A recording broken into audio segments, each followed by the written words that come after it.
Hi guys! Assalamualaikum! Good evening guys! Samahan niyo ko guys, magluluto ako ng matchbus yung binigay ni madam. Tinatamad ako magluto kaso sayang, di ba? Ready to cook na eh. Magluluto ko matchbus. Iluluto ko siya ng matchbus guys. Kasi sayang, di ba? Nakamarinated na to eh. Pakuluan ko na lang. Tapos, meron din akong basmati rice. Bigay niya yan.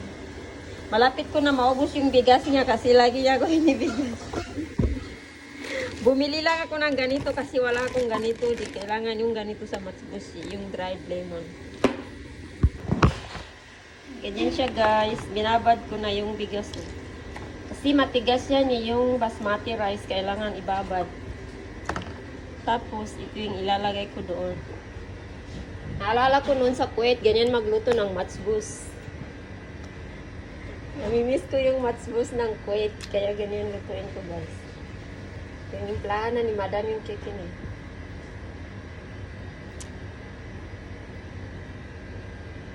Tapos yung tubig ng chicken, yan ang itutubig dyan sa bigas mamaya. Yan. Pero mamaya pa. Babad ito, tapos lagyan din ng asin yan habang nakababad yung bigas. Hindi ko nalagyan ng asin kasi gagamitin ko yung tubig niya eh. For my face. Look at that guys, it's boiling. Tapos kailangan tanggalin yan kasi yan yung dumi ng manok, di ba? Yung mga bubbles niya. Madumi yan eh. Kailangan tanggalin. Tapos, pakuluan ko siya ng mga 45 minutes. Sasalain ko. Then, yung tubig niya, itutubig ko sa bigas.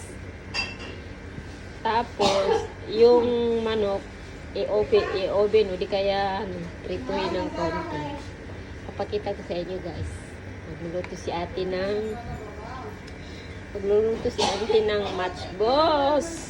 Chicken matchbus. Kailangan tanggalin natin yung... Tingnan nyo guys. It's ready now my chicken. Pwede na yan siya guys. Hanguin ko na siya tapos iluluto ko na yung bigas. I-drain ko yung tubig eh. Sasalain ko siya guys. Yan na yung chicken guys. It's ready na. Ayun yung tubig niya. Yun yung itutubig ko sa kanin sa bigas. Kalinis na yung bigas. Ito pipigaan ko siya ng lemon. Tapos, iprito ko siya ng bahagya. Namimiss ko yung matchbus ng Kuwait. Ganito yung matchbus ng Kuwait eh. Pero yung aking tubig parang na-over yata ng timpla. Masyadong nadamihan ko ng kulay. Namimiss ko yung sa Kuwait guys. Ito iprito ko siya kasi wala akong oven eh. Iprito ko lang ng kaunti. Boiling now guys, ilagay ko na yung bigas. Malinis yung bigas, binabad ko yan sa tubig guys.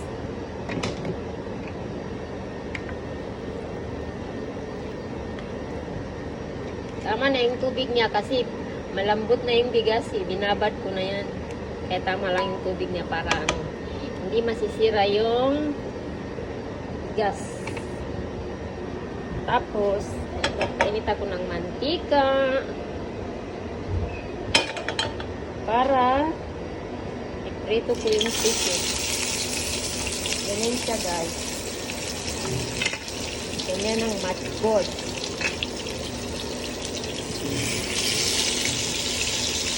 Luto na yung chicken eh. Kailangan lang pakulain ba. Just to make it nakaayaw ko pa naman yung prito. Kasi matalsik. Ganyan siya guys. Kaya ayaw ko ng prito.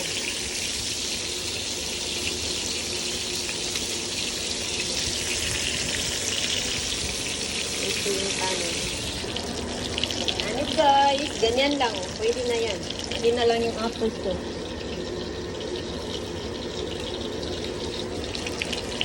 Tapos, this is the rice. Ano niya? Ayaw kong masunog yun.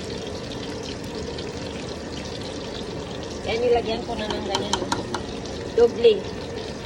Ito yung dried lemon at saka cinnamon stick, guys. Ganyan ang matchbox. Yan yung hinalo ko nung pagpakulo ng chicken. Yan siyang lakasan natin yung apoy. Kasi mayroon naman siyang kawali. Wala akong diffuser eh, kaya yan kawali lang. Yung chicken, ready na yung chicken. Tingnan nyo guys, ganyan ang kanin mo. Buo-buo talaga siya guys. My matchbox is ready. Yan. Hain ko na kasi bigyan ko yung ating kapitbahay. Look at that guys. It's ready my matchbox. Ganito ang Kuwaiti matchbox guys. Naalala ko doon sa Kuwait. Ganito yung pagluluto ni Baba Latif. I still remember style in Kuwait. Ganyan guys. O, di ba? Excellent! Ito ibigay ko sa kapitbahay ko. Gusto niya eh. Ito sa akin oh. Baka mangingi rin yung iba eh. Siyempre, picturean ko muna, di ba? Matchbox, Kuwaiti style matchbox guys. Ganito. O, tingnan mo. Walang totong guys. Walang totong yan. Walang mantika yan guys. Kasi yung tubig ng chicken ang ginamit ko eh. Excellent work si auntie. Kung sinong gusto magpaluto ng matchbox dyan, sabihin nyo lang. Kain na tayo guys. Ito lang natira sa akin. Binigay ko sa mga kapitbahay ko. Gusto nila yung luto ko eh. Kain na tayo with matching red tea. This is my dinner guys. Happy Wednesday. Happy Wednesday evening guys. Tamad yan si auntie gumawa ng salad. Ito na ang aking kakainin. Thank you for watching guys. Much love and God bless guys. Bye bye. Good night everyone. Good morning Pilipinas. Spread love.